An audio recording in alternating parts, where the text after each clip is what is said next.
minus that.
Are we ready back there? Yes, we're ready.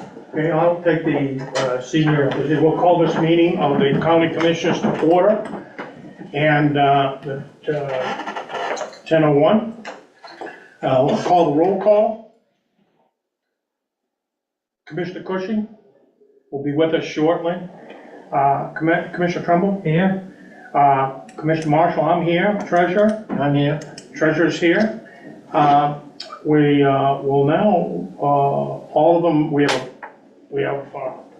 a quorum, so we'll follow with the Pledge of Allegiance. And I've asked our new administrator to lead us in the Pledge of Allegiance, if you would, sir. Pledge allegiance to the flag of the United States of America and to the republic for which it stands, one nation, under God, indivisible, with liberty and justice for all. Thank you. Okay, next I will ask for a motion regarding the minutes of January 21st. I would move approval. I will second. All those in favor? Aye. Those opposed? 2-0, one abstention. He's not present yet. Next, do we have anybody in the public wishes to make a public comment, public statement today? Always the opportunity. Do we have anybody online? Just Laura Sanborn, but I don't believe she has noted she would like to speak. Okay. So nobody there? Mr. Chairman, on the agenda, Christine's here, but did you want to wait, Christine, until? Yeah, Chelsea's running a little bit Yeah. late, if we don't mind, So if they we just skip over. ask just one time. Yeah, we'll do that, Christine. And so with no public comments, we'll move. We're going to skip item D at this moment, the district attorney's update. And we're going to take up next the Galen Williamson and the Northwest Board. Director Williamson, would you please come forward? And introduce yourself, if you would, please. Good morning, Commissioners. Good morning, sir. My name is Galen Williamson. I'm the Executive Director with Northeastern Workforce Development Board. With me this morning is Carrie Dwelly. And Carrie on the agenda is listed as Youth Director, but wanted to announce that she got a promotion. So she is now the Regional Workforce Manager for the Northeast. Nice to promote from within. Congratulations, Carrie. So, over the past, well, number one, thank you for accommodating my personal request to move my presentation from 2 weeks ago to this week. Had a mishap at home, so I appreciate the flexibility with that. So what I've been doing over the past month is meeting with all the counties and the county commissioners and of course the general public to give an annual overview of how the labor market looks. We try to do it once a year, and generally speaking, we pull our data from JobsEQ. And so what I'd like to do this morning is give an overview of how things look in Penobscot County, specifically compared to the rest of the state, in some cases the Northeast, and then turn it over to Carrie for a program update, if that's okay. So just kind of going from the very top, one of the things that we're noticing in the Northeast is the diversification of population in the Northeast, where we've seen a pretty significant increase of Asian growth here in Penobscot County. 250, according to JobsEQ, 251 new Asians have taken residency here in Penobscot County over the last year, and 469 individuals who of two or more races. So that's of significance for us, particularly in the workforce, when we think about how we meet their needs. The overall civilian labor force in Penobscot County is 77,748, and we have a participation rate of 60%, which is a little bit lower than the state average, which is 3.3%, but is higher than many of our counties in the. What is our percent, 60? 60%, yes. 60%? Yeah. Workforce participation? Workforce participation, yep. And our poverty level is 13.5%, and which, you know, we always want to improve upon that number, and that is an area that, you know, we tend to serve individuals who fall, you know, within that poverty level, something that we want to continue to focus on and prioritize, particularly in our adult population. And there are 15% of households in Penobscot County are either receiving, public benefits, welfare benefits, or SNAP. So 10%? 15%. Yeah. It sounds low. Yeah. Is this just It's in Penobscot? 3 It's 3, Just Penobscot County? just Penobscot County, yeah. It's 3.2% higher than the state. Yeah. One of the really good reporting here is the number of disconnected youth in Penobscot County. Penobscot County, at least in this reporting period, saw 1.3% disconnected youth rate. And that's a bit of a complicated definition in terms of how we define a disconnected youth. But these are largely 16 to 19-year-olds who are not enrolled in school, have not received a high school diploma or equivalent, and is unemployed or collecting unemployment. So 1.3% is 1% lower than the rest of the state of Maine. So that's really, really good news. I was in another county this month, and their disconnected youth rate was 15%. So, so lots of good things happening to reach young people.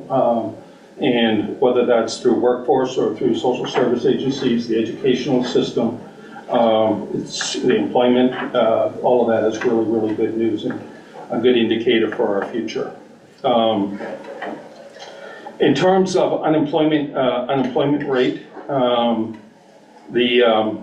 looking at 3.3%. It's 0.2% higher than the rest of the state, but it's pretty decent, and compared to the national average, which is 4.3%. So we're in pretty good shape in terms of unemployment rate overall. And wage earnings. This is always a little bit of a tricky one to report on. So what I did was I did a comparison between 2024, 2025, and it looked like how people are doing in Penobscot County in terms of money that goes into their pocket in a year. And so what my numbers indicate is that residents within Penobscot County earned about $2,074 more this year than they did last year on average. And those are kind of like some of the demographic. That's a demographic picture when we look at the industry snapshot. And this is really around where our employment concentration is by the industry. 21.8% of employment concentration is focused on healthcare, and then it goes 14.3% to retail and 11.3% to education. So that's what we're seeing here in Penobscot County. And overall, when you look at the overall job picture, jobs contracted by 51, total of 51 for Penobscot County. So in terms of occupational snapshots, obviously healthcare support, healthcare practitioners and technical occupations are at the top of the list in terms of where our greatest demand is.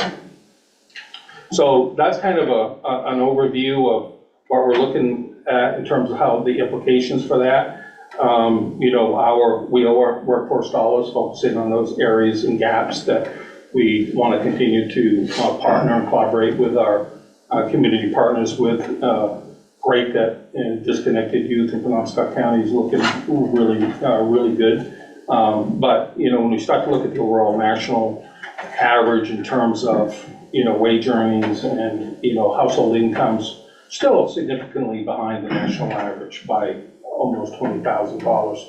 So really important for us when we look at our numbers and how we do employment placements, that we focus in on good jobs, continue to focus in on good jobs. And that's jobs that are high wage, that provide benefits, that, provide retirement and those sorts of things. So we continue to strive to, try to do that. With our population, it's sometimes a challenge because a lot of them may not have, work history. And so with a low unemployment rate and overall higher numbers of people looking for, job seekers looking for work, it's challenging sometimes for our workers to find those good jobs considering the competitive pool of job seekers. So sometimes we have to, work with them, getting them into entry-level jobs and help them kind of build some positive work experience and build from there. So, and I think that's reflected too as well when we start to look at some of our performance challenges overall. The areas the two areas of concern for me are you're looking at their average wage earnings, second quarter after exit, particularly for adult population. I think that's, we're missing the mark there, and we need to, again, focus in on, getting them into the good jobs, not just a job.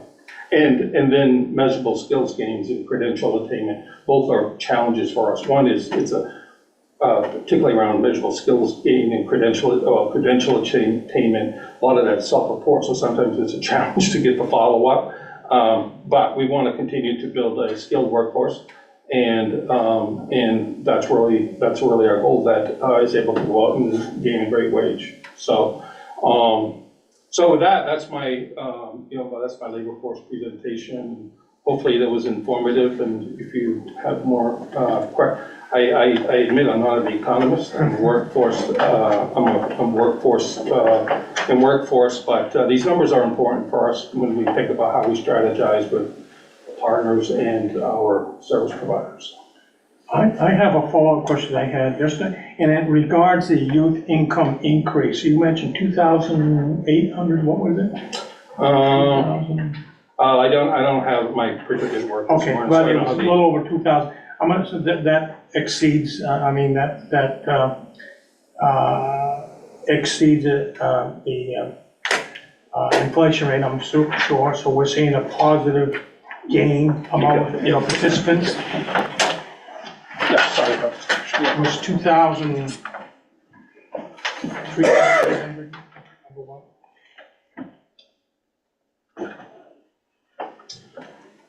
Yeah, so, we're at, when we look at our youth population, bring you down to, I wouldn't get focus too much in the first column, but those are rolling numbers that we look at quarterly. Look at the second, the column on the far column on the right, Yep. and go down to the youth performance measures, where we're coming in at 82%. What you see in green is what we negotiated with the state. So every 2 years, we look at these performance measures, look at our data, and then negotiate what a target will be for us over a 2-year period. And we try to hit that target based on what we believe will happen. But what we're seeing here for the youth anyway is that we're at 82% as of through PY 2024. Let me ask a question. What impact has the change in federal policy had on the Northern Workforce Development Board, in your estimation? How are you dealing with that? So there's a lot of uncertainty in general. There's been no definitive, so going back to November, October, before the administration changed, there was a pretty significant, we thought we might be able to see a reauthorization. That regulation has not been updated since going back to 2016, I believe, 2000. Still in limbo? And it's still in limbo. And so that got put on hold. And then what we're seeing, I think now, is a lot of money and resources being directed towards supporting MASA, which is Make America Skilled Again. And there's a lot of hundreds and hundreds of pages about how that looks like and where money's being generated, where money's being cut. But it's pretty clear that this administration is really behind developing a skilled workforce through apprenticeships. It's a huge investment that they're making at the federal level. So we haven't really realized like an actual significant cut. We've heard that there could be a 30% cut to WEO program. We don't know if that's 30% to 1B services, which is what we receive for allocations each year, or whether that's cuts to other WEO programs that we see in the state, like Bureau of Employment Services, rehab, Job Corps, etc. So it's been really hard to follow it. We work with the Maine Department of Labor. Obviously we're a part of the National Association of Workforce Boards, and they provide us updated information based on what they're seeing in DC, and it's really just been unpredictable. It's been hard to follow. So Brian, the Make America Skilled Again, I assume that's predominantly through our U.S. Department of Labor, not the state Maine Department of Labor. Is that correct? That's correct, yes. Okay. Yeah. And how does that impact our state? You feel comfortable talking about how that impacts our state Department of Labor? Yeah, it shifts some of the priorities. Certainly, one mentioned the apprenticeships. Yeah. In the state of Maine, really it was like 3 years ago, we saw apprenticeships in the state of Maine start to emerge, and a lot of that was funded at the state level. Now we see it being funded much more, grant opportunities, et cetera, at the federal level. And so, the state's trying to capitalize on those opportunities. And one example, I can provide more information. I know in Southern Maine, the state received a very large grant and I can't remember the exact dollar amount, but it seemed like it was in the tune of 11 million plus, where they would work with larger DOD companies like Bath Iron Works, Portsmouth Naval Shipyard, and other places to create streamlined training programs. Welding and things of that nature. All of those, yeah. And much in demand. Much in demand. It's huge. I heard yesterday, just like the IW in general, they have about 800 vacancies. So what's happening is this grant that the state received, over 90% of it will go right to training and upskilling their new job seekers and existing staff to meet the demands for everything that they have going on down there in terms of building ships. And a very small percentage of that go towards administrative support. I read a report that there are nationwide, there we have a shortage of 150,000 welders nationwide. That's a lot. These and the president, and I think Congress is looking to focus resources on these skilled positions, these skilled opportunities, and that would really benefit us up here in Maine and not only adult population, but our youth population. Yeah. I mean, another part of the, and I'd be happy to provide a link to the MASA kind of priorities and follow-up TEGLs that we look at. One another pretty major focus is on advancing AI within the workforce, which is a positive and a negative, right? I mean, there's a level of efficiency, there's a level of cost savings that happens, but then there's also job loss that can happen as well. And I think even this morning, I just saw, I think it was Amazon this morning announced, several thousand people laid off due to their advancements for the AI. So, but that is part of the priority of this administration, and we'll see how that impacts Mainers, out there working. So, Great unknown factor. Yeah. very much unknown. So, Thank you very much. absolutely. Galen, yeah, I think you described it, the federal policy pretty well as being unpredictable. Last year, 2025, we were dealing with obviously the job pool situation. Does that seem like it's kind of stabilized? Yes, it's stabilized. Their funding's been renewed. They're taking new enrollments, which is great in both of the Job Corps centers. They're kind of in the same boat that we are in terms of whenever there's another cycle of budget approvals that need to happen, a resolution on the budget. They're, I think, as uncertain about what that looks like as we are, so, Thanks. yeah. Gail, I want to thank you, and one of the things I also want to note is your work in establishing the scholarship fund that we're looking at. Yes. Yeah. Funding for the unorganized territory, students in the unorganized territory, specific rate in conjunction with the idea of skilled workers, particularly in the EMS area, which we desperately need up here. I mean, this is a hand in glove. This is a very good approach, and I'm glad that you're at the helm of this. Thank you. Thank you. Chairman's joined us by Zoom. Are you here, Mr. Chairman? You're muted. You have to unmute. You have to unmute.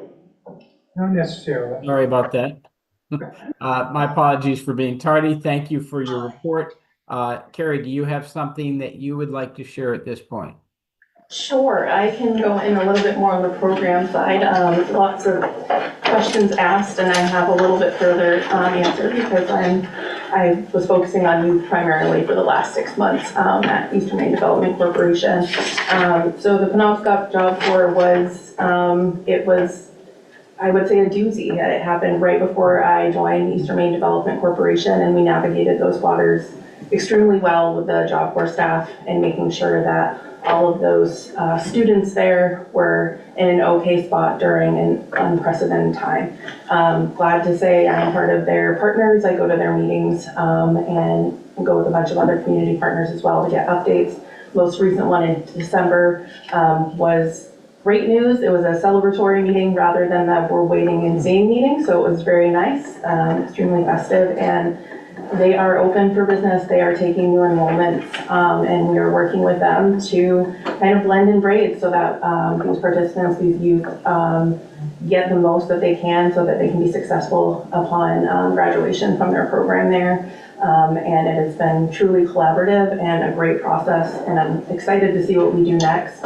We recently just worked in collaboration with them with a youth that was getting ready to be done at Job Corps and was still trying to figure out next steps to full-time employment. So that's where EMDC came in. We worked directly with Job Corps to create an agreement with them for an extended learning opportunity to work with our partners over at Bangor Housing to let them see what kind of being a general handyman that oversees lots and lots of properties looks like. That way they could use their plumbing, see plumbers, electricians, all the different types of trades, so they could really figure out what they want to focus on if that is something they truly want to do, property management type work. So that was a great success. The youth is doing phenomenally well in that position, and we are also guiding them with applications, job interviews for different trades that they've shown interest in. So we're hoping before the end of the work experience that youth will have full-time employment and a place to live. So a success indeed in the works. So that is one great collaborative thing we've been doing here in Penobscot County. We've also been working with our friends up in Millinocket with at the not adult education. It's where Eastern Maine Community College is based in East Millinocket up there. That's East Millinocket, yes. And that awesome. It's Debbie Brown boundaries. Yes, Deb, yes, work very closely with Deb up there to make sure we're making connections with adults and youth that may be eligible for our services.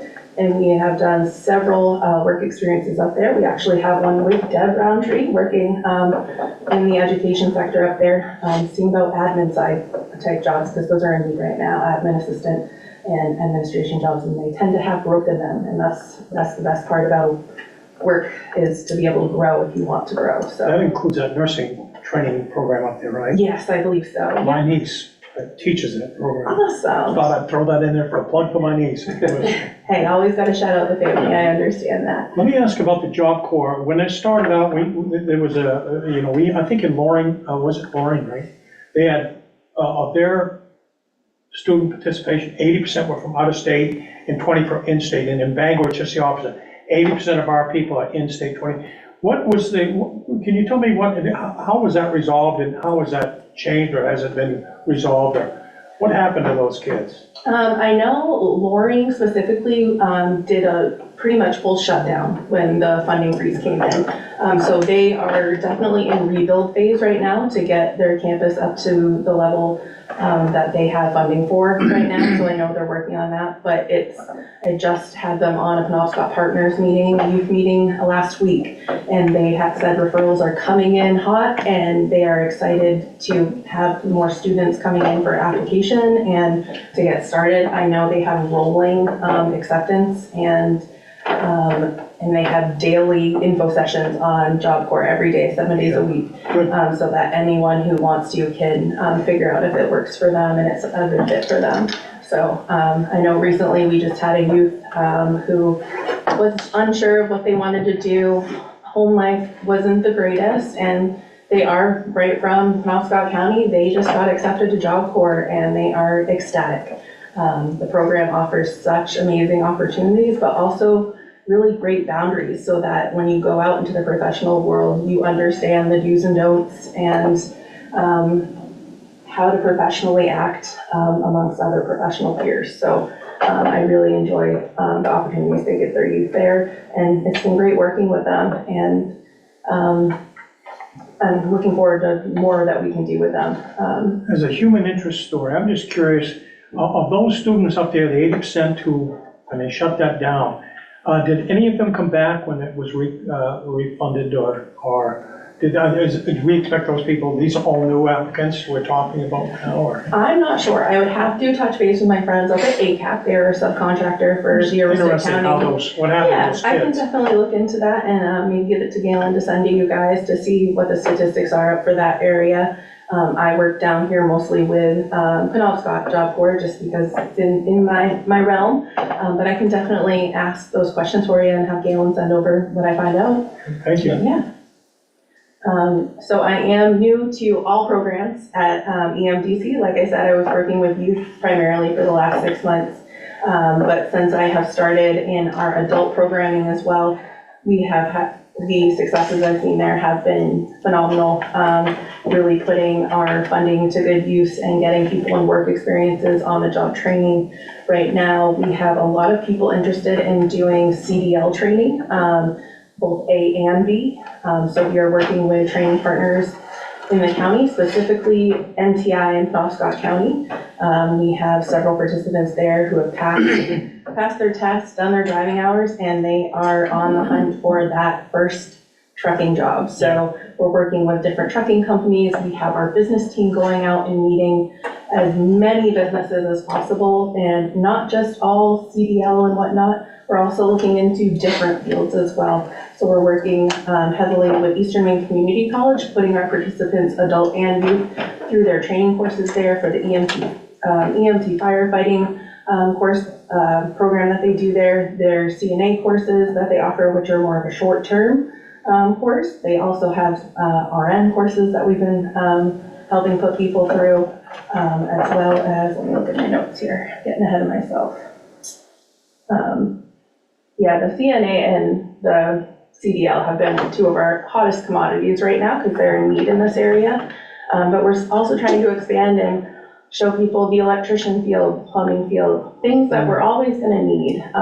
and that you always can have growth in and opportunity to do more in. That's my big thing is I love training people, getting people to work, but I want them to have the opportunity to grow if they see fit in their work, in their field. So that's a big conversation. We're kind of front loading our interviews with our new participants is, what do you want to do? And when you get there, do you want to do more? And really working with them to see if what they want right now is what they want in their future as well, and really aligning their goals with our funding possibilities to make that possible.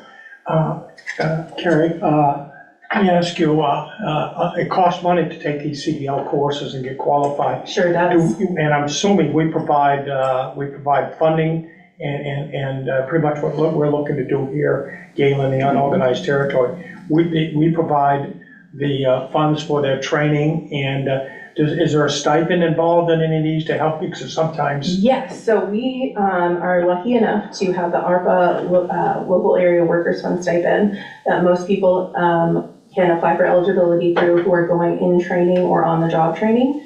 It is basically a $5 an hour payment that they get for when they're in training and or doing their clinicals as well. We also have possibilities to help with mileage to get them to and from. So we're really trying to fully embrace them during this journey. We've worked with people as well. Childcare, that's a really hard one for people with young families. So we've been trying to work with our workforce board to make sure our policies are matching what our participants' needs are. So we are constantly in contact with each other, having policy committee meetings, making sure what our vision is matches with what the vision of our Mainers are as well, who are looking for work and want to stay here. Wonderful, thank you. That's very nice report. Thank you very much. I also have to share with you EMDC's annual report that just came out. So I I haven't can, seen that. yeah, would you like me to bring it up? So Yeah. I don't know what the rules are. Here you go, Mr. Glenn. Good to see you. Thank you. And there's an extra one too, just in case anyone wants to peruse. Lee's right on the front page, right? He's not. Thank you all so On the much. second one. He's on the second, okay, you took the. Yeah, I was looking for Lee. Yeah, I was looking for Lee. I said, there's that pretty face right there. Right. And if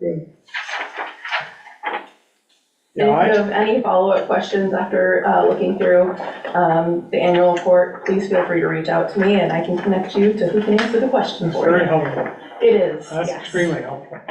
Yes, a lot of money there to help a lot of people, Yeah. so Yeah. it's great work. Well, thank you again and welcome aboard. I think you've got a good partner right there. I think so too. And let us know if there's anything you need from us. Absolutely, appreciate it. Thanks. Thank you. Chairman? Thank you very much. Have a good day. At this point, we would invite our ARPA director. I assume we have handled things earlier in the evening with public comment and the DA. You're back to the DAs if you want to go to that one. We need to go to the DA first. We took it out of Okay, order. yep. Why don't we call on the DA first to come forward if you would be available. Thank you. Hi, good morning. Good morning to you. How do you do? Good morning. Okay, do you have anything to go over for? No, I haven't had a chance to. So, the first thing that we want to ask about is I would really like to use $1,200 of our forfeiture money for a program called Advent. I learned about them at our yearly prosecutors conference. They are a diversion tool, basically, that offers a ton of classes on different things like victim impact, impaired driving, bullying for juveniles, anger management, you name it, they have a class on it. The classes range from like 2 hours, 4 hours, 8 hours. You can have people take multiple of the classes. And what I think it would really help with is cases where historically they would have been worth a couple days in jail and a fine, but obviously we're trying to stay away from the couple days in jail option right now. So a high test operating under the influence, that has a minimum mandatory of 48 hours in jail. We can strike that test and take away that mandatory jail sentence. And we do that often, or we send them to alternative sentencing, but sometimes maybe people have a second offense, or maybe they refuse the test. You want to give them something more than just the fine or a high fine or ASP. And this is just kind of another tool in the toolbox. Another type of case is, it would be great for juveniles. Also like simple assaults where maybe the victim isn't cooperative, or it was one person was the predominant aggressor, but maybe there was some mutual aspects. It's just kind of fills a gap. Like, these are not people who are going to be facing a long time in county jail, but they would be, it would be appropriate, and maybe they would be served well by having something more than just a fine. It's only $1,200 a year, and then there is a class cost that is assessed to the defendant. It's for level 1 classes, it's $75. For level 2 classes, it's $120. After the conference, myself and our VWA supervisor, Melinda, sat through a presentation, and there is an option to up that fee, and anything above that fee goes to the DA's office, or would go to the county, or you know, we could, in theory, have that reimburse this $1,200 cost. And the person that did our presentation, he told us that some offices do that, some don't. Some offices charge a really high fee and kind of turn it into a revenue source. Our office, we have not historically done things like that. We don't want to put up a cost barrier for things. We never want to have a better sentence that someone can get just by virtue of having more financial resources. So we would not do that. But that is something that he talked to us about. So it's just another tool in the toolbox. I think that we would use it a lot. We can see on the user end when they've completed it. So if they have to take a test at the end. So if they pay the $75, sit through the class, and they fail the test at the end, they have to pay $75 again and take the class again. So we have tried to do things like this on our own, but it's hard because there's wait lists, there's costs, there's, you know, people who come and say, oh, I did it, but I don't have the documentation. This really cuts through all of that because we're in control of it. We can see it. We can see when they've logged on. We can see that they passed the test, and it's really low cost for what it is. So we're asking for that. So it's a $1,200 a year Yes. thing, and it's a program that's available for people charged as an alternative diversion program, and optional to charge them enough to recover the $1,200. Yes. Yeah, I don't think we want to, I don't know about the rest of you, but I wouldn't want to think we would want to get into necessarily No. revenue generating. This is meant to try and divert people from our criminal justice system, and anything that can accomplish that, and particularly if it's revenue, it's neutral revenue cost, that's even better. How do you verify test results?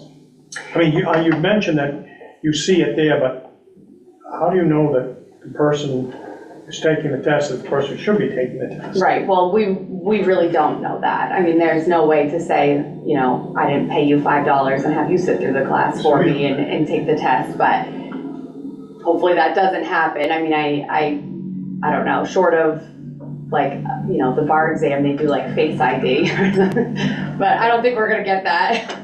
No, I'm just noting that it requires Yes. honor code among criminals. So, Yes, yeah, it okay, let me does. think about that one.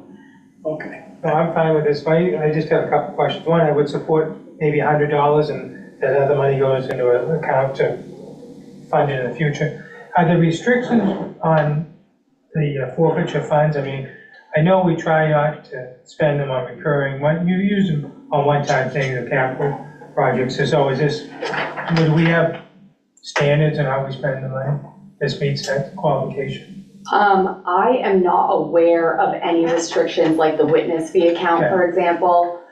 Not an expert. Right. Watch someone probably come out of the woodwork and say, oh yeah, you're only supposed to spend it on this, but not that I know. That sounds of. fine to me. Mr. Chairman, you've been here the longest. Are you aware of any restrictions?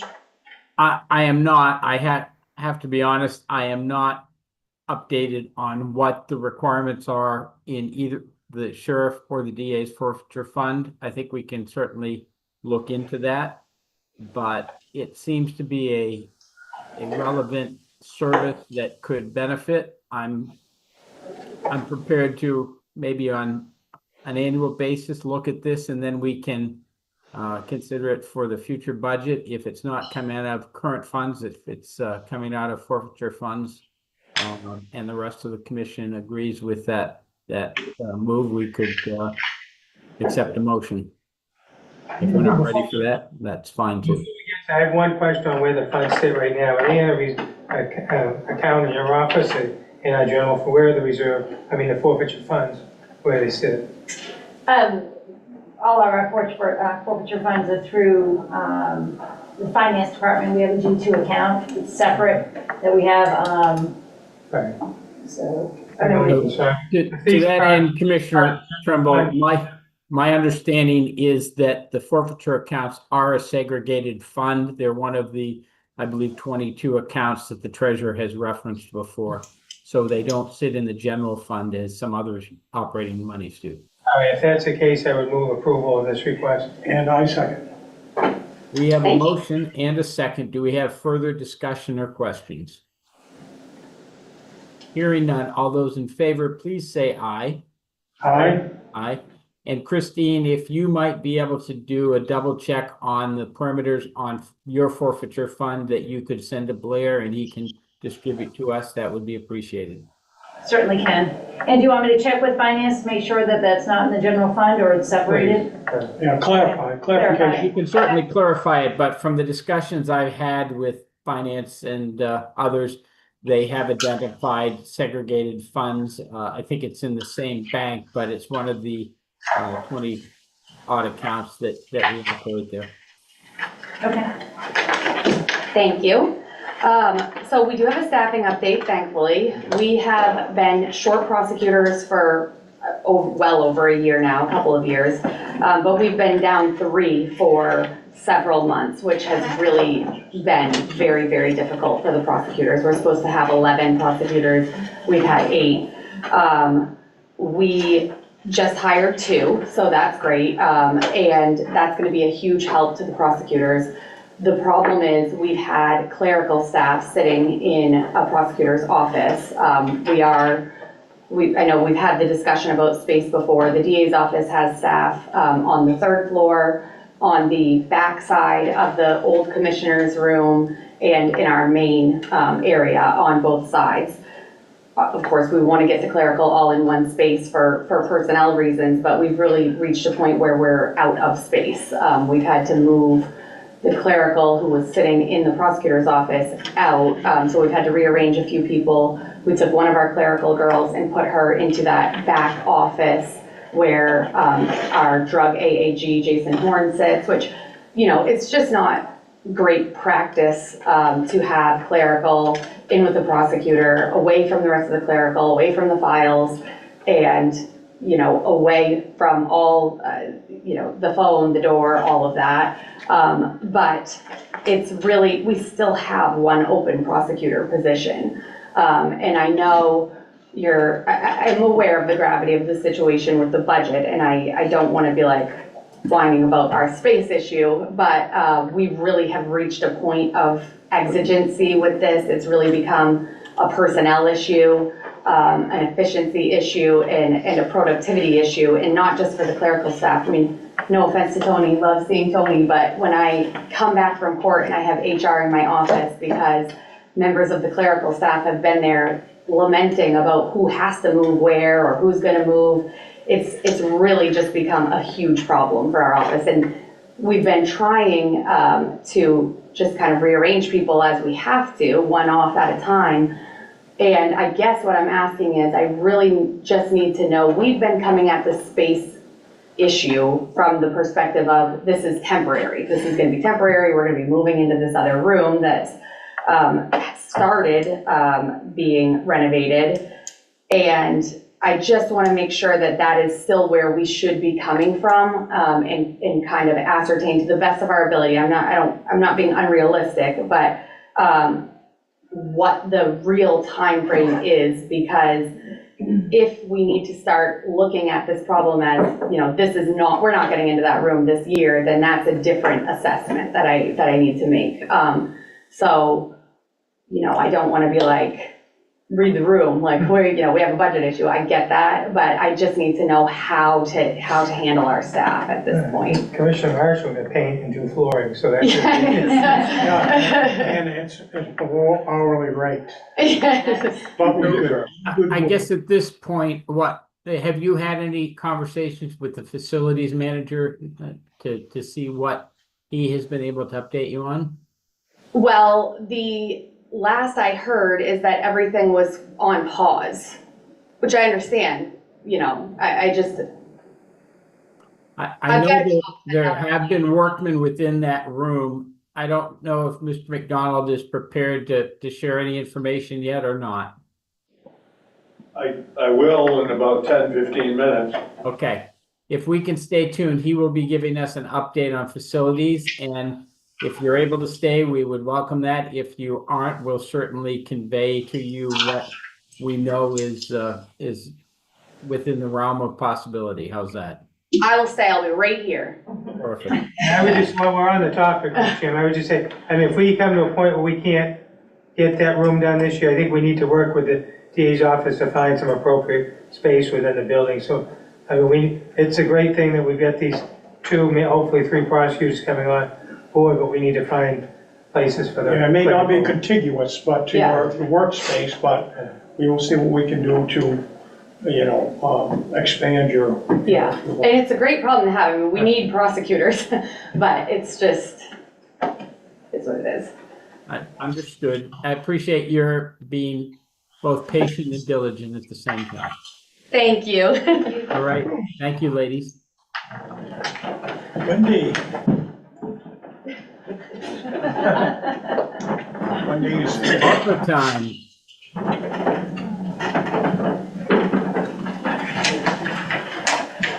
Good morning, gentlemen. Good morning, good morning.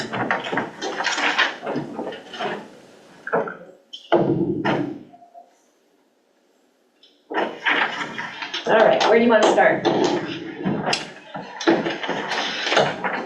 You can see most of them are, thankfully, we're done.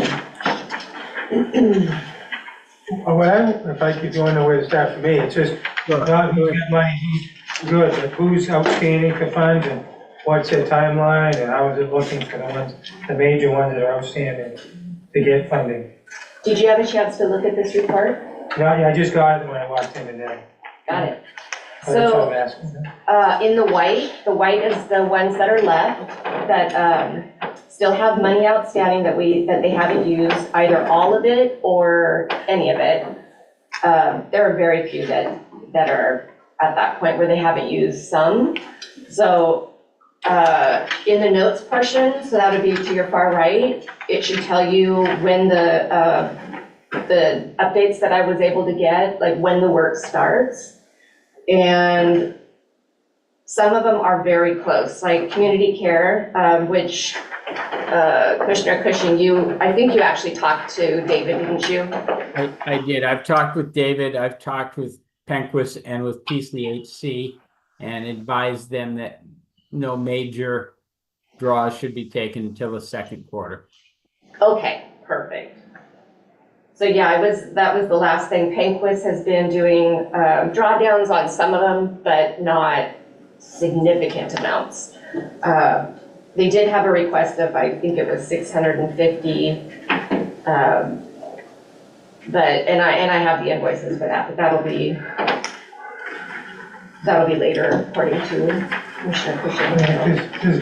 It's not a lot, but the Blue Cross food covered. It says there's a number of times they've been contacted, but there's no notes on what the issue is. And I think what happened is, so I spoke to Jason Holler, who is I believe like a pastor or something. And he said that he was pulling everything together for me. So let's hope that's true. And my guess would be that one has already been spent out. Because they did happen a while ago.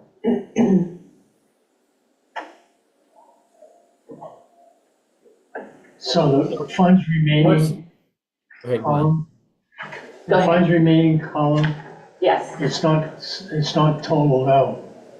So on the last page, oh, you're right, I didn't do that, my so we apologies, don't know yeah. what gross, or how much Right, how much is left? is left is. I'll update that today and Important send to it. me. Sure. Okay. So in terms of the commissioner fund delegate allocations that we have made, have you received any feedback on projects associated with those funds that are still in the works, or because we've distributed the checks, we're not having to monitor them any longer? Those are all the smaller amounts, and those ones, I do have some that show when they're supposed to begin. Like the Bangor Historical Society, they ran into contractor issues. Actually, most of these that had anything like that, that's what it ultimately came down to, was not having the ability to hire somebody, or they hired somebody and that person didn't work out, and so. But those, I mean, like that money is gone, like you said, I mean, that we already cut those checks. Sure, I understand that we have, but do we have any responsibility to follow through and ensure that that money is expended by the organization by 12/31 this year? Oh, absolutely. I have all of the receipts, paid invoices, things like that for those, for any monies that had been expended by people. Okay, And great. everybody knows that they have a deadline of December of this year. I think it might be healthy to send just a reminder letter out that it's the first of the last year to expend these monies. And so while the bigger ones that we've mentioned, those three that we've had communications with and understanding their timeline, I think it just would be diligent on our part to have a letter go out to all those people, reminding them of their accountability for the monies, even if they've received the check. Okay, do you want it, because I've emailed people all of that, but do you want to have a letter put together that you gentlemen sign? What's the feeling of the commission? Should we do that from either the grant manager or the administrator, or should we sign on to that letter now? Come from the grant administrator, but along those lines of questions, so say organization X got $100,000, and comes to the end of the time they have to expend the money, they've spent $50,000 on allowable expenses, and they haven't spent the other 50. Does the liability to return that 50 fall on the county or fall on the organization? If they don't have the 50,000, who's liable to come up with that 50,000? Well, we have the money, like we No, have. if somebody's been, if we paid somebody the money, Oh, I and see, they haven't spent right. it appropriately, does it fall on the county or fall on that organization as far as the IRS or the government revenue service is concerned? Well, we don't have that situation. Like everybody is either These expending are or all funding. spent, I think. I thought some of these monies were given up front. We had, what did we have? We had like the Bangor Library, that was given up front. Right. They spent all their money. Hospital. What's that? Milwaukee Regional Hospital is up for. I keep They reaching haven't got all out their to money. Jane Danforth too, and she's a tough nut. It's really difficult to get any information out of her. And I've even gone to, is it Bob? Dr. Peterson, Yeah, Bob Peterson. he's the president of Milwaukee Regional Hospital. Yeah, I've even gone to him, so it may need a little bit of extra. So we're looking for end I report. just want reports, Yeah, because I happen to know that, like the money that they received for the architectural drawings, that's been expended. Yeah, right. That That was the first thing to go. Yes, exactly. So I'm asking for them, give me the reports so that I can update what you have here, because the last thing that I have is the 665, but I don't think that that's still there. So Okay, I can check with having dealt with people who sometimes don't prioritize things, I would recommend that we send a certified letter to those individuals who are delayed in responding, Okay, so that we have documentation, we send it. So if we don't know what our consequence is gonna be towards the end of the year, I think it's healthy, almost 11 months from that timeline, to put them on notice that we are watching. And we'll be prepared in the event that they don't comply for some reason, to show that we did our diligence as a county. That would be a very good idea. Okay. Now, I want to put it to you, gentlemen, I did give my notice this morning, and I will only be here until February 13th.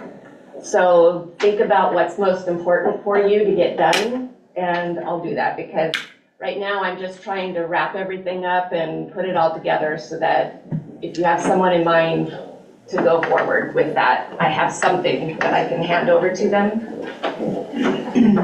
I appreciate the notice. I wish you well in whatever ventures you proceed on, and thank you for your attention to this as we move forward. So by the end of the week, we'll have, I think, a list of what we would like you to try and complete before your tenure ends.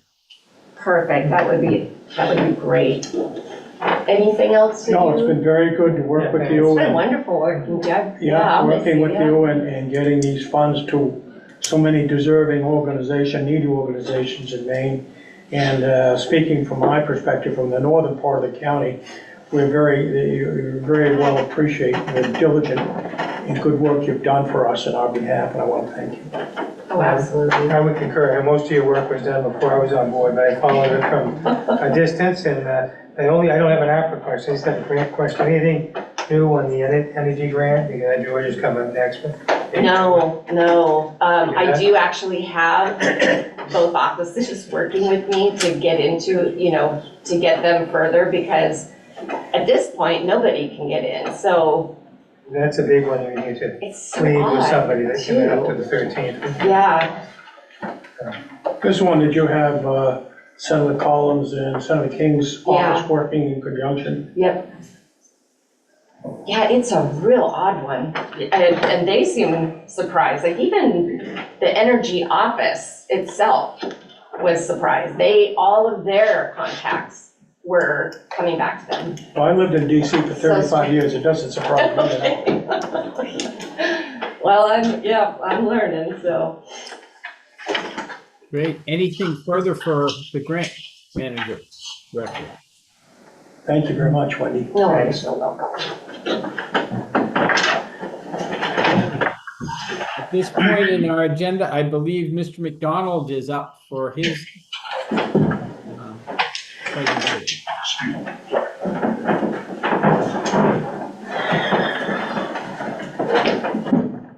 Good morning. Morning, sir. Feeling a little better today. I'm sorry? Hope you are feeling a bit better today. Well, every day I wake up is a good day, so. So I have as you can see in front of you, I have a long list of things that, first off on my list is the Liberty Mutual report of a year or so ago. And I've listed all their recommendations and described our approach to deal with them. We can go through them all, or you can ask questions about any of them. I can go through them really quickly. It's up to you. I think this is, Do both commissioners have copies of that list they've been able to review? yeah, well, I'm looking at it now. I'm just seeing this now. Did this come to us in email? It was given to Mary Ann, last week, so Okay. she did put it in the packet. And I missed it. So I'll just quickly touch on all of the different points. We don't want to be here forever, but the first is extend sprinkler piping in all the buildings. Fred, let me back up a step. I mean no offense to the young person that came up here from Liberty Mutual, but I think they might have been fresh out of school and out of textbooks and maybe not had a lot of experience in real-world applications. And it's easy enough to put it on a recommendation, but you know, buildings such as this, or any of our buildings really, it's not just as simple as saying this is what we need to do. Sprinkle piping would be expensive for us to finish, so that is something I've included in my capital improvement plan. I don't know what would satisfy Liberty Mutual as far as the length of time that it's on the capital improvement plan. The way we are right now, financially, I think this would need to be drawn out for at least 5 to 10 years, and done in stages.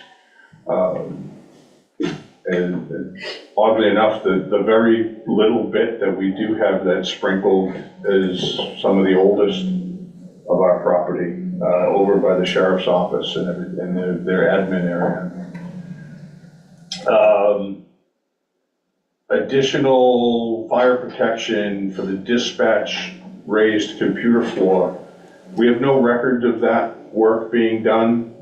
Speaking with the dispatch admin, they have no record of it. It's 20 plus years ago. The only thing that we do know is the company that did it is no longer in business. I've got no files, no engineering. Liberty Mutual's issue is that we don't know if the wiring underneath the floor is rated for being underneath the computer floor. If it's not, they want fire suppression. If we can prove that it is, they want at least smoke detection.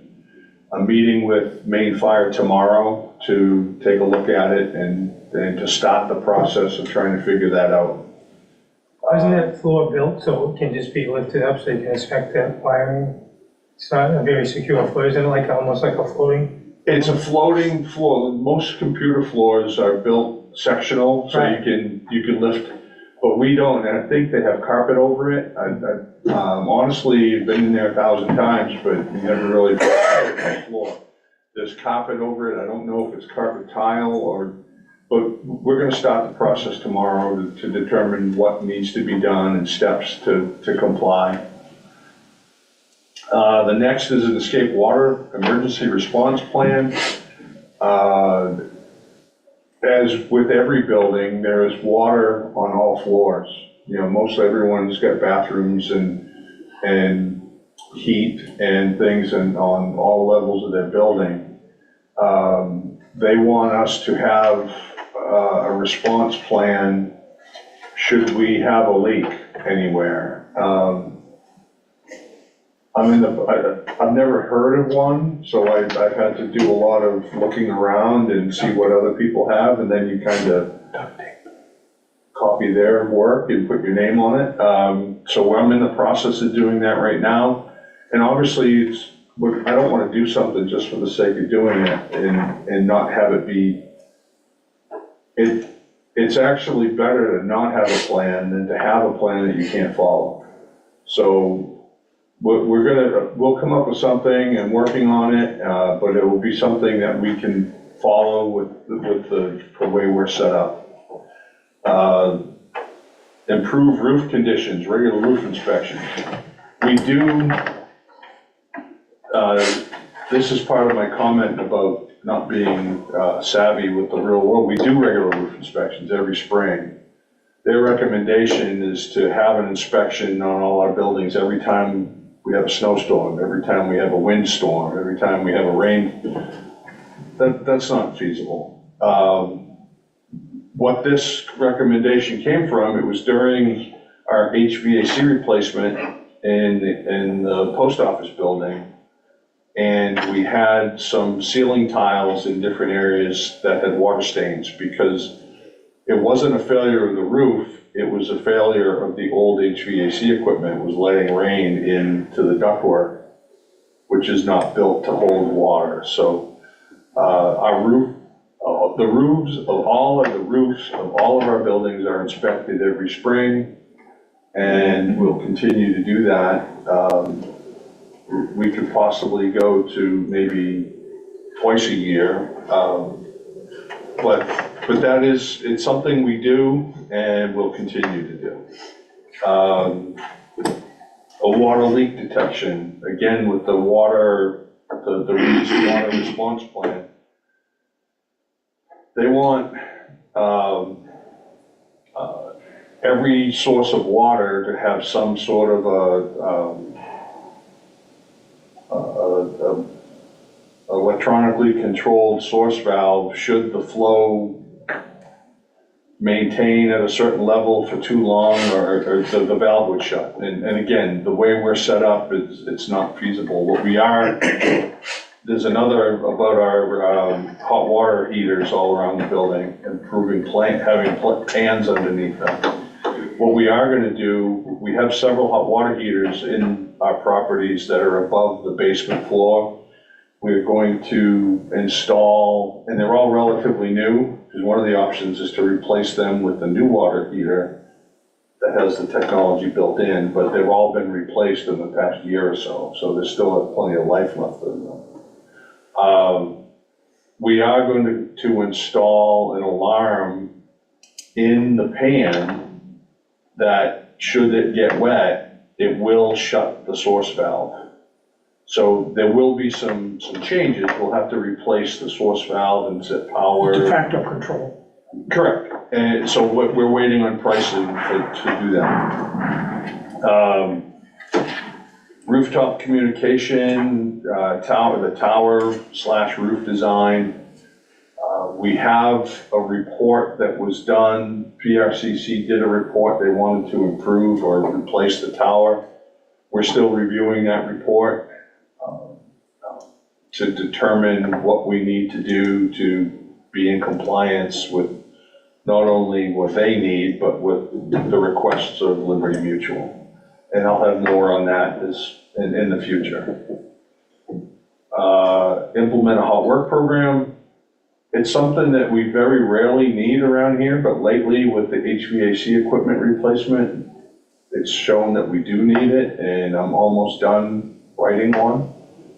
We're currently following Mechanical Services hot work program because they are doing some brazing and some soldering. Once we are done with that, I'm done with that, I'll bring it to you for review. Liberty Mutual Fire Protection Impairment Notification.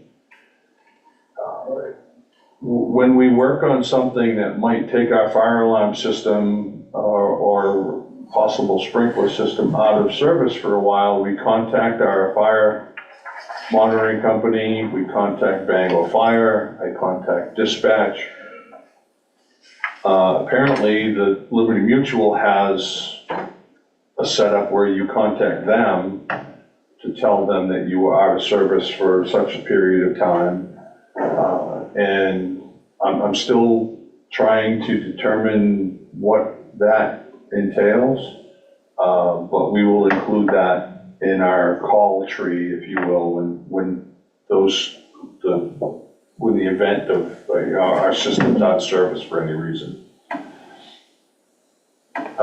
Semi-annual fire extinguisher system inspection in the kitchen. That is another item that we currently do that twice a year as required. I'm not quite sure why the tag was either outdated or missing when we did this inspection. But we do that on twice a year as required. And we use Gway fire systems for that. Improve housekeeping in IT server room. This was just bad timing. The IT had just received a huge shipment of computer equipment, and they opened it all and piled all the cardboard in one corner. And we showed up that day or the next day to do a walk around, and it hadn't been cleaned up yet. It's been discussed. There have been a couple of spots where cardboard is built up. My folks are helping with that, but we're trying our best to maintain the server rooms and their spaces free of flammable material. Collection pans for the hot water heaters, I think all have one in place except for the one that's in the maintenance shop, but should that one leak, we have a concrete floor and there's nothing but tunnels underneath us. But so that will, part of their recommendation is to plumb those pans to the drains. That is not quite as easy said, it's easier said than done. But I think with the alarms that we're gonna install, that will satisfy the needs. And then lastly is limit water damage in PCJ. Everywhere where water is above head, they want it to be covered with a pan or concentric piping. That's not feasible. We will do what we've done quite a bit with the valves that we've been replacing in there.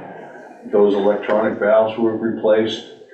We've spent upwards of 40 or 50 grand on supplies for those valves and then another cost to install, but my guess is that they're almost paid for themselves in repair costs and water damage costs.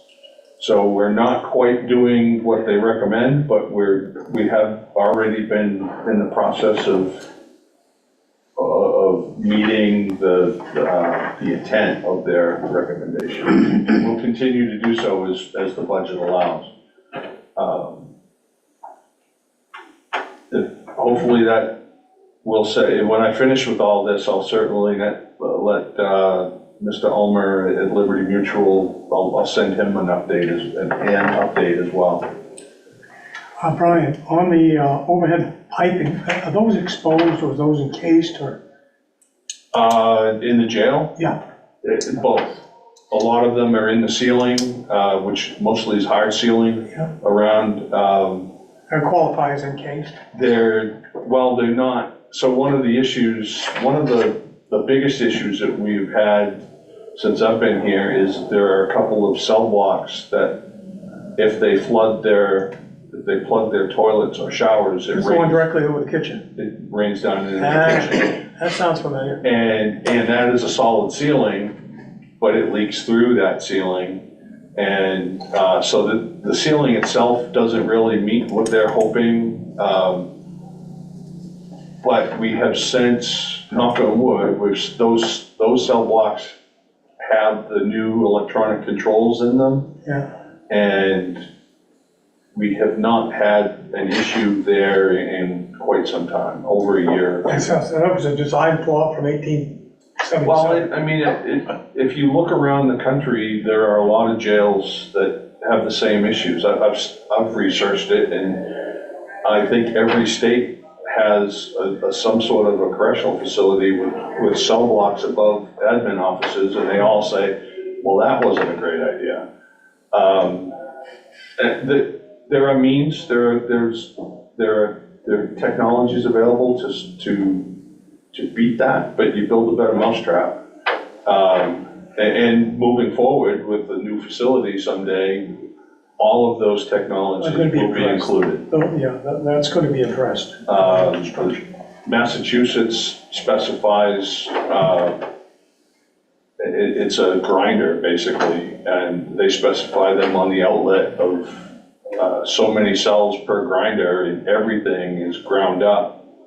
And if you could flush a car tire, the grinder would grind it into something flushable.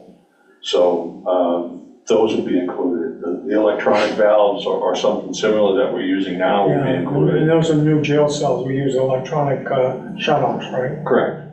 Yeah, and which would be the water escape plan. Yeah, that's. If those are all built into the technology. We've already done those in a number of our cells, haven't we?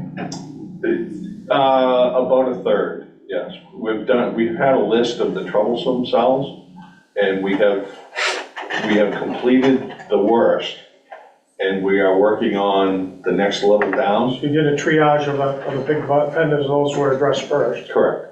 And We are about 30 to 40% complete, and obviously, I don't think we'll ever complete 100% because the budget costs, they're expensive. They're about $2,000 per valve, so. Anything else on the Liberty Mutual? Yeah, I think I like the recommendation here, Brian. I would agree. I think a lot of times these insurance companies send an inspector out, they have to justify their job, so they come up with all these things to do. And I understand that, but it's just, some of it's just not quite. My only concern is on communication with the risk pool. I think we got this a number of months ago, and I don't know where it came into the county. They came in the old administrator's office, they never passed it along. But then I think they reached out to Commissioner Marshall, because you serve on the risk pool. And then that's how we finally found out. They said, well, if you're 3 months late on this, we're gonna cut off your insurance. So to me, it seems like, I like the recommendations, I think you should write it up. Seems like it should be the administrator that communicates with the risk pool, just from my perspective. That's part of the, yes, I would concur.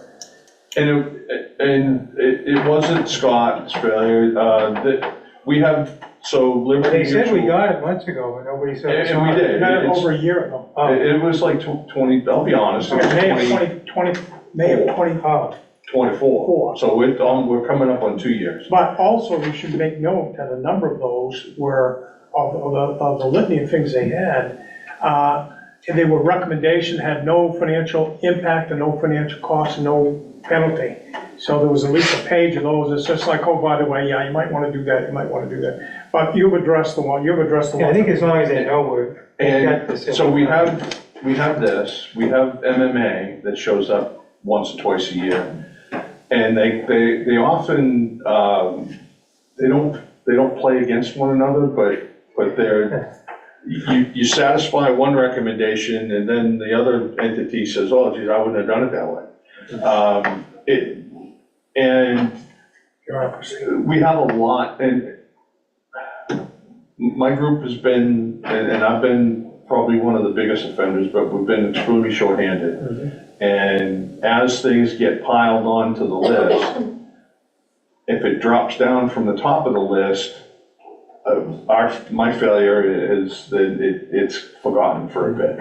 And Malcolm emailing us brought it back to the top of the list. I was in the hospital at the time, and I responded to him saying, listen, if you give me a couple of weeks to get back, I know I'm late, but, and he's been very They're helpful. fine, risk pool's fine with this. Yeah, they gave us, they're very willing to hold things off until we get a chance to discuss it and see. Yeah. So they give us some leeway. And if, if it were that they wanted all of this done, we would never be able to We afford couldn't it. do it.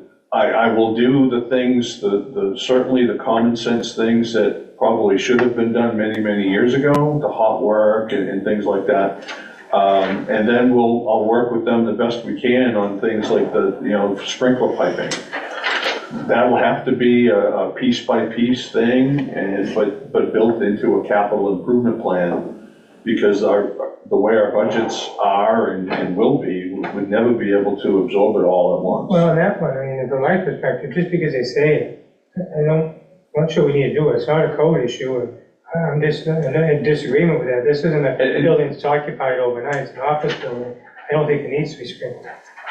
Well, and I agree with what you said, that I've always been agreed, like, okay, that's great, but I can't do that. And they said, well, that's great, but you have to do that. And it's like, well, so I agree with exactly what you said. In times, I think the best negotiation is when both leave a little bit unhappy. Right. So they've always been willing to kind of meet in the middle, and that's what we're doing right now. I'm working my way toward the middle, and Malcolm has been very supportive. Okay? Great. All right, so Franklin Street, we're continuing down there. It's going slow. Some of the contractors, we found a pretty significant plumbing issue, and the plumber threw his hands up and basically we're looking for a new plumber. And they're meeting with our plumber down there today, well, I'm hoping that he is willing to pick up the gauntlet and finish. Can you expound on that plumbing problem? In hindsight, we're both dismayed and happy that we demoed that area. We found a lot that wasn't You're right. talking a low level? Yes, and one of the things we found were there were 3 bathrooms in there that were discharging to the storm drain system. Oh, yeah. And, Bangor wouldn't like that. well, and I told the city, and they went, ooh, and at the time, and I think in some instances still, both the stormwater and the sewer go to the sewer treatment plant. So, granted, they don't want it, but they have it still, I think, in quite a few. I know that the plan is to fix it, but, so one of the solutions we have is, for 2 locations down on 10 Franklin, we're gonna put in a little forced main that, because there is a sewer line there, but it's where these bathrooms are, the sewer line is 5 or 6 feet above the floor. But it connects into the public works, right?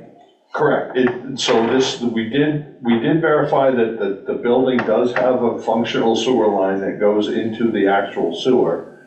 And the Bangor Public Works Department and Engineering Department have been wonderful to work with. They have gone above and beyond when I've asked for help. When we asked for help with this, they were on site within 10 minutes, and they stayed until we were done, and they were great. And I reached out to them and to thank them, but I'm glad to do it here in public as well. So I just want you to be aware that that we've run into some significant issues, which have delayed the project, and because of cost concerns, that has also delayed the project. So it's going to be 2 or 3 weeks or more longer than we had hoped. So which may also include a price increase. So Are we at a point where are we at a point with the who's the general contractor in the city? Benchmark. Right. Is the plumber a subcontractor with them, or they contract with us, or? They've all contracted with Benchmark. Okay. And their plumber basically has refused to continue to work until we absolve him of any future issues. And so we were going to have our plumber come in and just do the forced main, but they offered, hey, if your guy is willing to do it all, we'll just give it all to him. So they're meeting down there this morning, probably right now, to hammer that out. Have they got to a point yet where the cost of their work has met what their bid was, and they're not gone above that? I mean, if we got to the point we can just stop the project any time soon down there? No, I don't think we can, not to be sarcastic, I know we can't afford to continue, but I don't think we can afford to stop. Right. But at some point we're gonna have to stop. Well, it's useless space right now. Right. So Brian, if I'm, Space you can't afford. when Dan's done, if I may. Did you get your question answered, Dan, or do you still have? No, just wondering if we get to a point, I understand it's gonna be useless space, but if we can get to a point where we've met our legal obligation on what they bid, I think we may just need to call it off for a year or so. And from my perspective, I understand use of space, but we don't have a blank check. I understand what you're saying. I think we probably need the administrator to meet with Brian and identify and report back to us what our obligations would be if we end this agreement before they complete the project, so that they can give us an accurate assessment. Right, or at least complete what they bid, yeah. Blair, would you be kind enough to connect with Brian and identify in the course of this project where we're at and what our obligations are going forward? It sounds like this plumbing issue is got to be addressed one way or the other. Because it is not to appropriate code for discharging at this point. Yes, Commissioner. Any more good news that you'd like to share, Brian, or has morale improved enough that we don't need to continue the beat down? I'm gonna skip over the HVAC replacement in this building. It's going well. No issues with them. The DA space, obviously, we don't have any money to complete that. We are going to, and during this winter weather, the maintenance crew is out straight and exhausted because of the weather. But once things start to warm up, we will look at that DA space and see if there's anything we can do that will fit in our budget. And the administrator has offered that the National Guard's available, and we spoke with that yesterday afternoon again, and I will be reaching out to see if there's anything that we can do, again, within our limited budget. But that will definitely not be finished until we have some money available. So that'll be a big to be determined. And that grant I asked about earlier, is that for Franklin Street HVAC work? Is that what that covers? The energy grant, yes, that is good. Well, part of it, is Wendy still behind you? I'm here. It was 80 or 85,000. It's like 79,880 or something, so Okay. it's right under 80. So just for the sake of easy math, so 80. Yeah. The HVAC work is gonna come in at about 110. So that extra 30 or so, ARPA money, right? no, was gonna come out of my building escrow account. Which we don't have. Shows on paper, but in actuality, it's not there. Right. That's why we were. I didn't want to say that. Right. So ARPA, we've expended the ARPA money on that project? Did we use some ARPA money on Franklin Street? Franklin's, the construction, so their original price was 470. At the time when that was awarded, the account had 230,000, the ARPA account had 230-ish thousand in it. The last I saw, it was down, before we got any bills or anything from them, it was like 116 or 120. So the way Scott had that set up, it was gonna come from that ARPA account, take a little bit out of the jail ARPA account, and then the rest would be paid, and it would have been a couple $100,000 at the time, come out of the building escrow.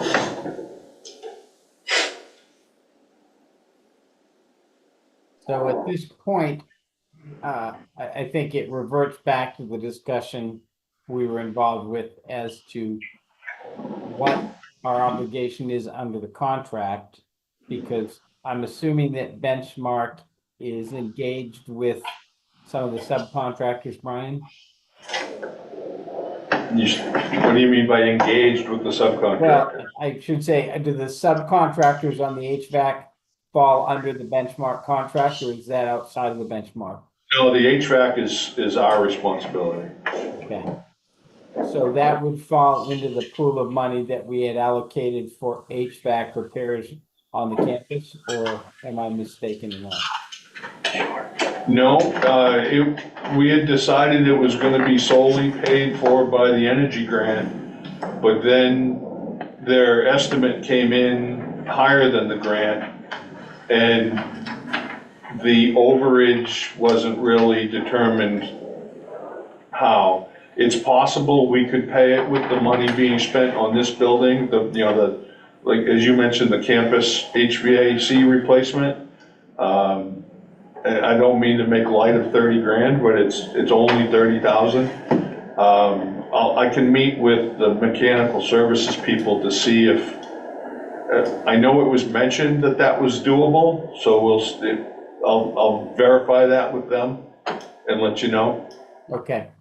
that would be helpful, and then maybe if you can loop that into your conversation on the overall project with Blair, we'll have a little clearer report as to what our responsibilities are going forward. Very good. Does that work for the other commissioners? Sounds good. Yes. And lastly, I've got 6 different issues that have popped up in the last couple of weeks in the jail. They all really need to be addressed, but none of them are gonna be cheap, so I don't know. I can discuss it with Blair when we sit down, but it's taking on water in several different places, not to be facetious, but. Okay. Well, I'm sure since it's his second day on the job, he's looking forward to the opportunity to talk to us. Well, I don't know, I saw Indeed on his laptop, so I don't know what's going on. Okay. With that, anything further for Mr. McDonald? Thank you, Brian. Thanks. I think. Yeah, sorry, I don't have any good news, but Okay. Well, money on car insurance. thank you. At this phase, I think it's your turn at the plate, Mr. Tickle. Do you have anything that you would like to share, or do you want to tag team with Mr. Lamb? Can I stop you real quick? I'm so sorry, it completely slipped my mind when I was up here, but I still don't have any news on the contract for opioid settlements, and I do have a lot of people keep asking me about it, and I don't know what to tell them. Help. So when you say a contract, you mean a finalized version of the contract so you can send it out for their, Application. okay. It's the agreement so that, we had sent it to the lawyers to find out if there's anything that we're missing, that that's mandatory, that needs to be in there. Is this for the awards that we've already given? Yes, yeah, so nobody has received any funding yet because I'm We need to still waiting move- on the We need to move contract. ahead with that. What's the Yes. status? Ask over here, I don't know, I'm still waiting. Gary, would you? That would be Gary. I have to check, check with John again. I don't think I received that from him. So I'm gonna leave that with you because I'm, like I said, Yeah, we're I'm gonna- here 2 weeks and after that, Well, we'd like to get go ahead and get that agreement, get those checks out of I here, can't. get that part done, and get set for the next round. I cannot. I'm waiting on the contract. No, but I mean, that's what we'd like to, that's it. Oh, yes, gosh, that's ideal. Right, We even could if- do that. In fact, one of the two administrators in the room has made a note and will probably be following up with our attorney to find out the status. Is that That's good. accurate, gentlemen? Yeah, I've just got a quick question on the dollars. Are those in the segregated account line or those in the general fund? Segregated. They Yeah, are 400,000. okay. 400,000. That would get that up. Yeah, it was moved. Yeah. Sorry, thank you. Thank you, Wendy. And gentlemen, I assume you've made note of that? Yes. Awesome. Thank you very much. At this point, if you are ready, either Gary or Blair to share what you may have on the administrative side. The only thing I had was the dates that you have confirmed for tax abatement hearings. The two that are scheduled are for March 4th and the 18th. March 4th and 18th? We moved 1 or 2 from February. So March 4 and March 18th are the ones that have been confirmed by all parties now, right? Yes. Yeah. So we need to try and stay with those if at all possible. And there are 2 others in process, and you'll be getting suggested dates for that in the future. So we have 2 on the 4th, Yes. correct? And 2 on the 18th? Yes. Okay. Yeah, so you just need to know from us so we can be there, because all commissioners should be there. I thought those dates were already confirmed. Yeah, they come here. March Fourth was, I don't, that's fine by me. Okay. 18th, Commissioner? Yeah, just to clarify, I have those dates on my calendar as well. My only question is, Mary Ann, do we have additional abatement requests that have come in, or is it still a total of 4? Still a total of 4.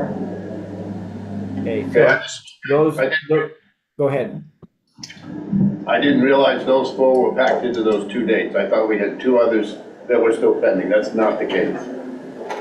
No, it sounds like if we're all in agreement that we have 2 hearings on the 4th and 2 on the 18th. Correct. And that work for you? Oh, yeah, those Yeah. March dates. Good for us. Okay.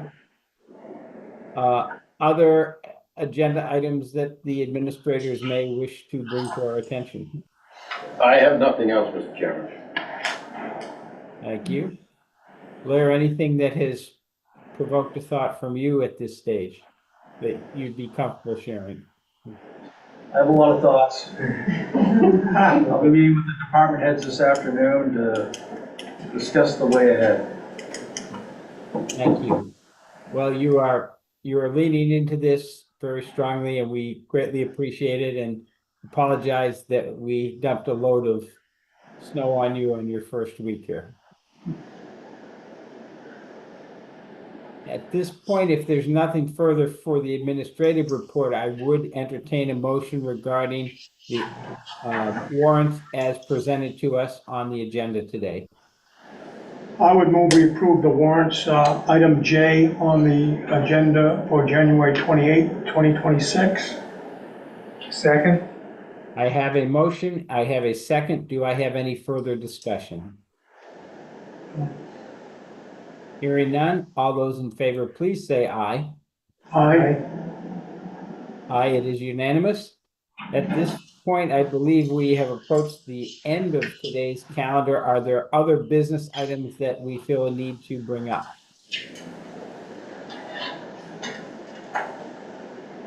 My question, Mr. Chairman. Yes. Is the commissioners going to switch to every other meeting starting in February? I know we had talked about that some time ago. What is the pleasure of the commission? I get the sense from my conversations with the incoming administrator that he would welcome the opportunity to spend some time focused on both coming up to speed with the department heads and understanding the process, as well as answering some of these questions. So if people are comfortable dropping back to the regular 2 meetings a month with the option to always have another special meeting or a workshop, I would entertain your thoughts on that. That's fine. Do we do second and fourth Wednesdays? Which Wednesdays are we doing? First and, We've done the first and third, if I'm not Okay, mistaken. that doesn't conflict with the MCCA? that's the second. They do the second, okay. That's on the second. Yeah. And somehow we've canceled oh no, that was. It's that third meeting in February I'm not able to attend, but other than that. Yeah, and I think we moved both the grievances and the abatement hearings from the 25th to accommodate your schedule, Dan. So we're looking at the 4th and the 25th next month, and the second, on the 11th, where the commissioner is going to be at the county commissioners meeting. Yeah, so for Penobscot County, we would be looking at the 4th and the 25th. No, I think the 4th and the 18th. Is that not correct? Or is the 18th the day that you're not available, Dan?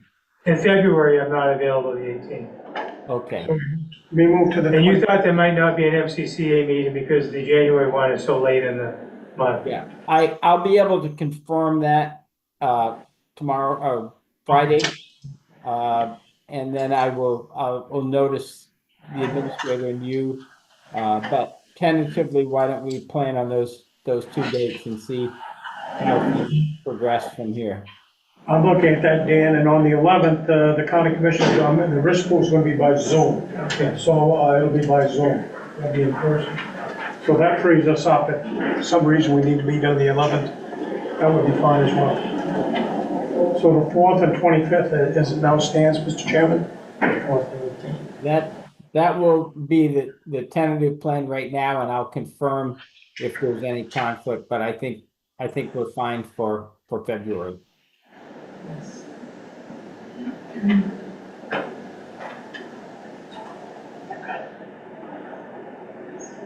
Is there anything further? And I think if we're amenable to the twice a month schedule again, then we've already established the March dates because of the tax abatement hearing. So we'll be able to provide This issue, dates for both February and March to Mary Ann to post on the calendar.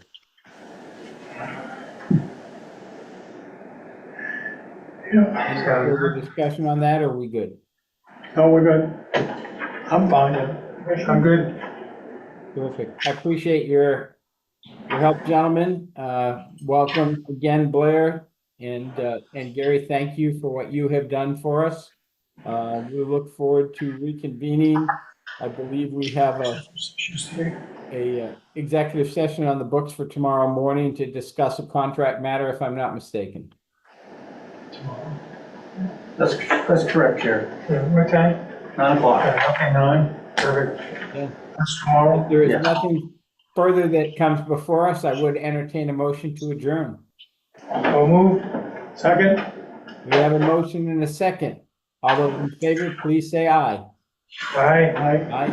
It is unanimous. Thank you all for your attention today. Adjourned at 11:42.